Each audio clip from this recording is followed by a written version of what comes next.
এই ভিডিওটা দেখেন। হাসনাত আব্দুল্লাহ, লুঙ্গি ডান্স কোন সিনেমার গান? এটা ইন্ডিয়ান একটা ভারতীয় ফিল্মের খুব সম্ভবত এটা গান, লুঙ্গি ডান্স। খুব সম্ভবত, আমি নিশ্চিত না, কারণ আমি গানটা শুনেছি কিন্তু কখনো দেখার সুযোগ হয়নি বা দেখিনি। গতকাল রাতে ধানমন্ডি 32 এর আশেপাশে শুনেননি? গতকাল এই বিষয়টি এসেছে, মানে শুনেছি। দেখুন, বঙ্গবন্ধু একটি মীমাংসিত সত্য এবং মীমাংসিত বিষয় আমি প্রশ্নটা ছিল শুনেছেন শুনেননি? হ্যাঁ, আমি শুনেছি, আমার হলেও শুনেছি এবং ঢাকা বিশ্ববিদ্যালয়ে আমি শুনেছি এবং সেটিকে ডিজোন করার কোনো সুযোগ নেই। আমার প্রশ্ন শুধু অতটুকুই ছিল, শুনেছেন অথবা শুনেননি? জি, আমি একটু বলছি। লুঙ্গি ডান্স হচ্ছে চেন্নাই এক্সপ্রেসের সিনেমার গান। এটা 2013 সালে মুক্তি পেয়েছে সিনেমাটি, এবং এই গানটিতে কণ্ঠ দিয়েছেন হানি সিং নামে একজন গায়ক, এবং এই গানটি রজনীকান্তকে ট্রিবিউট করে এই গানটি করা। মানে তারা তাদের সিনিয়র অভিনেতাদেরও এতটাই সম্মান দেন যে এইরকম একটা বড় সিনেমায় শুধুমাত্র তাকে ট্রিবিউট করে একটি গান করা হয়েছে। এখন আপনাকে প্রশ্ন করতে চাই, গতকাল রাতে ধানমন্ডিতে যারা লুঙ্গি ডান্স করেছেন তারা কারা? আমি এখানে তৃতীয় কোন পক্ষ এমন কেউ করেছে, আমরা করিনি, ষড়যন্ত্রের গন্ধ, গত 15 বছর এগুলো আমি শুনেছি। হাসনাত আব্দুল্লাহ, বেশ শুনেছি। রাত 1টা-2টা থেকে এই গান শুরু হয়। আমাদের সংবাদকর্মী ছিলেন সেখানে 2-3 ঘন্টা বা তারও বেশি সময় ধরে চলে। এতক্ষণ পর্যন্ত আপনাদের কানে খবরটি যায়নি এবং আপনারা এসে সেটা থামানোর চেষ্টা করেননি। এইটা কি আসলে আমাকে বিশ্বাস করতে বলেন? মাইয়ার খুব লাগিছে লুঙ্গি ডান্স নিয়ে দেখতেছি। দাঁড়াও মাইয়া, তোমার ড্যাডির লুঙ্গি খুলে দিচ্ছি, আসো। লুঙ্গি ডান্স কেন দেওয়া যাবি না? শেখ মুজিবকে খুব বেশি বুঝে গেছো না? হ্যাঁ, এই যে বুঝে রাখেন, বুঝছেন? এই যে আওয়ামী লীগ কলে ফিরে আসবে এই যে সংখ্যালঘুর ঘাট ধরে আর নারীর ঘাট ধরে, বুঝছাও? তো এইগুলারে আগে সাইজ করে রাখতে হবে। আচ্ছা, আর একটা জিনিস একটু দেখে নেই, ধানমন্ডি 32 নম্বরের 2 পাশে ব্যারিকেড কে দিছে? সেনাবাহিনী নাকি স্বরাষ্ট্র মন্ত্রণালয়? সিদ্ধান্তটা কার? মানে আমার জানা দরকার আর কি, কুরকুরানিটা কার? সুপুর নাকি উপদেষ্টার? 32 নম্বরকে প্রোটেকশন দেওয়া যাবে না, সোজা হিসাব। 32 নম্বরের সাথে আমাদের সকল বোঝাপড়া শেষ হয় নাই। যে ব্যারিকেড বসাইছেন সেটা সরান। হ্যাঁ, ভালো করে কইতেছি, ব্যারিকেড না সরাইলে কিন্তু মহাবিপদে পড়বেন।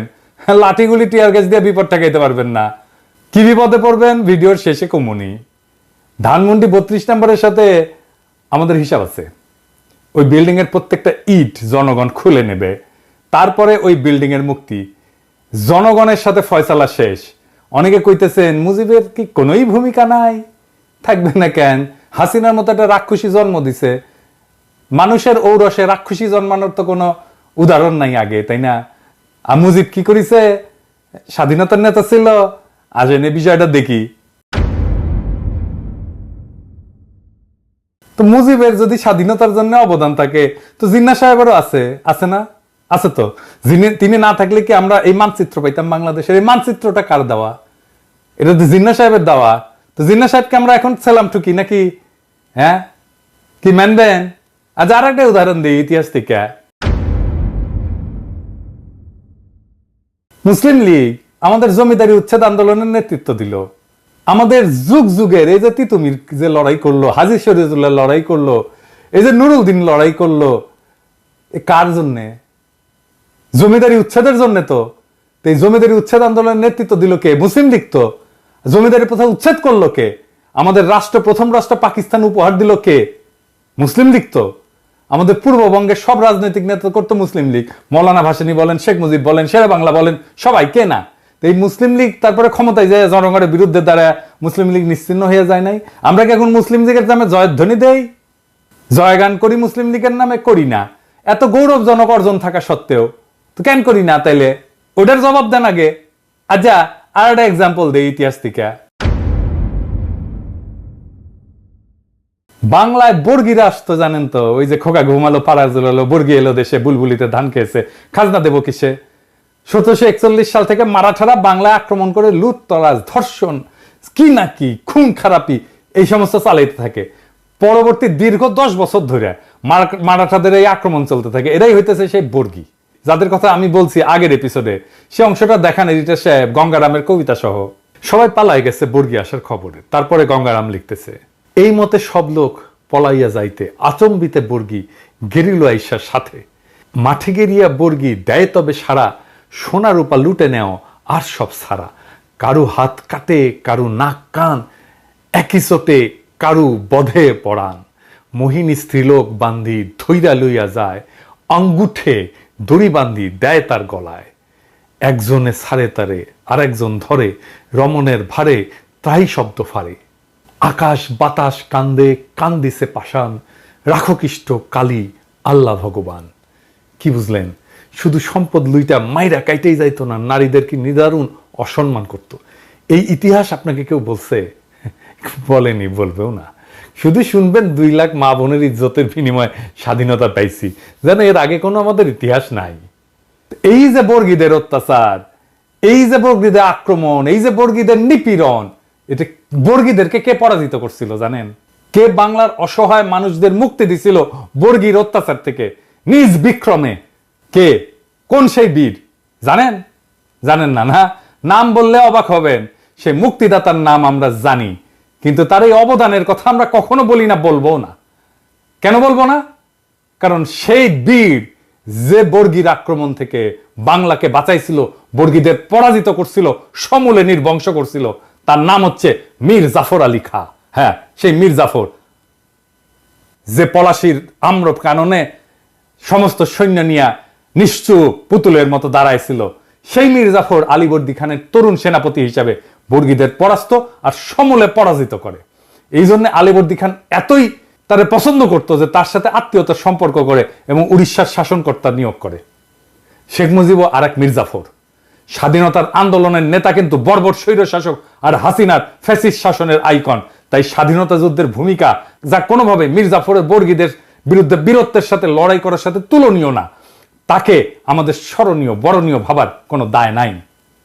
মীর জাফরের বিশ্বাসঘাতকতা তার মুক্তিদাতার ভূমিকাকে যেভাবে নিশ্চিহ্ন করে দিচ্ছে, ঠিক একইভাবে স্বাধীনতা যুদ্ধে মুজিবের ভূমিকাকে আমরা কোনোভাবেই সেলিব্রেট করতে পারি না। তার স্বৈর শাসন এবং তার ফ্যাসিবাদের আইকন হওয়া তার মুক্তিযুদ্ধের স্বাধীনতার ভূমিকাকে নিশ্চিহ্ন করে দিচ্ছে।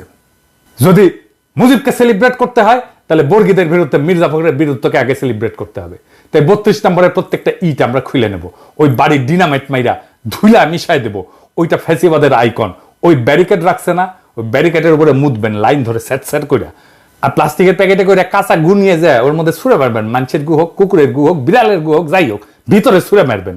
যতদিন ওই ব্যারিকেড রাখবে ততদিন ছুড়বেন, ততদিন মুদবেন ওইটার উপরে। কোনোভাবে ওই বাড়িকে টিকতে দিবেন না। মনে রাখবেন, ওই বাড়িতে যদি সংস্কার কাজে কেউ হাত দেয়, সেই এই ফ্যাসিবাদের পুনরুত্থানের জন্য কাজ করতেছে। সেনা পাহারা জয় রাখছেন, সরায় ফেলেন। জনগণের অসমাপ্ত কাজ সমাপ্ত করতে দেন। 15ই আগস্ট গণতন্ত্র মুক্তি দিবস, বাংলাদেশের মানুষ উৎসব করবে, আমরা উৎসব করব। তুই বলার কে রে? হ্যাঁ, লুঙ্গি ড্যান্স না কি করছে? 100 বার করবো লুঙ্গি ড্যান্স। মুজিব বন্দনা বাংলাদেশে করা যাবে না। এই যে যারা কয় যে করলে ইতিহাসের বিরুদ্ধে হবে, ওদের বলবেন মীর জাফর আলী খাঁকে তাইলে আমাদের আগে সম্মান দিতে হবে। ওইটা ইতিহাস না? বর্গীর আক্রমণ ইতিহাস না? খালি পাকিস্তানের শোষণই ইতিহাস? পাকিস্তানের শোষণ তো বর্গীর আক্রমণের তুলনায় কিছুই ছিল না। মুজিবের আগে মীর জাফরের হিস্সা আছে বাংলার ইতিহাসে, তাহলে ওইটা নিশ্চিত করেন। তো মাইয়া সাবধান হইয়া যাও। এরপরে যদি বাড়াবাড়ি করো না, আজকে কিছু কইলাম না, আজকে খালি ওয়ার্নিং দিয়ে গেলাম, এরপরে যদি কিছু করো না, তোমরা গেলো ধর্ম এমকে করে ধর্ম টের পাবা। এবার আসেন একজন শহীদের আলাপ করি। 20 জুলাই ঢাকার সাভার বাসস্ট্যান্ডে গুলিতে নিহত হয় ক্ষুদ্র ব্যবসায়ী কুরমান শেখ। কুরমান শেখ ছিল শারীরিক প্রতিবন্ধী। সে প্রতিবন্ধী ভাতাও পেত। কালুখালীর রতনদিয়া রেল লাইনের পাশে জরাজীর্ণ টিনের ঘর ছাড়া তার কোনো সম্পদ নাই। 1.5 দশক ধরে ঢাকার সাভার বাসস্ট্যান্ডে একটা ছোট্ট ঘরে দৈনিক ভাড়া ভিত্তিতে মুরগির ব্যবসা করতেন। সাভার মাছবাজারের পেছনে ভাড়া বাসায় স্ত্রী শিল্পী খাতুন, ছেলে রমজান শেখ এবং মেয়ে মিতু আক্তারকে নিয়ে বাস করতেন তিনি। দরিদ্র ছিলেন, কিন্তু সুখের সংসার ছিল। ছেলে রমজান শেখ জগন্নাথ বিশ্ববিদ্যালয়ের লোক প্রশাসন বিভাগের 4র্থ বর্ষে, মেয়ে মিতু আক্তার ইউরোপিয়ান ইউনিভার্সিটিতে BBA 1ম বর্ষে পড়াশোনা করতেন। সংঘর্ষের দিন সাভার এলাকায় অনেকের দেখাদেখি কুরমান শেখ দোকান খুলেছিলেন। কুরমান শেখের ছেলে রমজান বলেন, দুপুরে সংঘর্ষ শুরু হলে আব্বু দোকান বন্ধ করে পেছনের মাছবাজার এলাকায় বরফ কলের ভেতর আশ্রয় নেন। এ সময় অনেকেই সেখানে আশ্রয় নেন। আমার এক চাচাও ছিলেন। পুলিশ হঠাৎ বাজারে ঢুকে বরফ কলের কাছে এসে গুলি করতে শুরু করে। নিহত কুরমান শেখের স্ত্রী শিল্পী খাতুন বলেন, সে প্রতিবন্ধী ভাতাও পেত, সোজা হয়ে দাঁড়াতে পারত না, ঠিকমতো হাঁটতেও পারত না। ছেলেকে বিসিএস ক্যাডার এবং মেয়েকে ব্যাংকার বানাবে বলে অনেক কষ্ট করত। সে কোনো দল করত না। আমার স্বামী হাত জোর করে পুলিশের কাছে বলেছিল, স্যার আমি অসুস্থ, ব্যবসা করে খাই, আমারে গুলি কইরেন না। এরপর গুলি করে হত্যা করে পুলিশ কুরমান শেখকে নির্বিকারভাবে। হাসিনার পুলিশ এভাবেই হয়ে উঠেছিল ট্রিগার হ্যাপি, ইনডেমনিটি পাওয়া উর্দি পড়া খুনি, যাদের খুন, দুর্নীতি, নির্যাতন, নিপীড়ন করলে কোনো শাস্তি পাওয়ার কোনো ভয় ছিল না। এই বিপ্লবের প্রথম প্রহরেই সেই পুলিশ নিদারুণভাবে কাপুরুষের মতো পরাস্ত হয়েছে সারা দেশে। এদের পাণ্ডারা হয়েছে পলাতক। কিন্তু এই ইতিহাস আমরা লিখে যাব, বলে যাব যুগ যুগ ধরে, যেন মানুষ এই অমানুষগুলোকে চিনে রাখে, যেন মানুষ এই হাসিনার দুঃশাসনকে চিনে রাখে, যেন মানুষ হাসিনার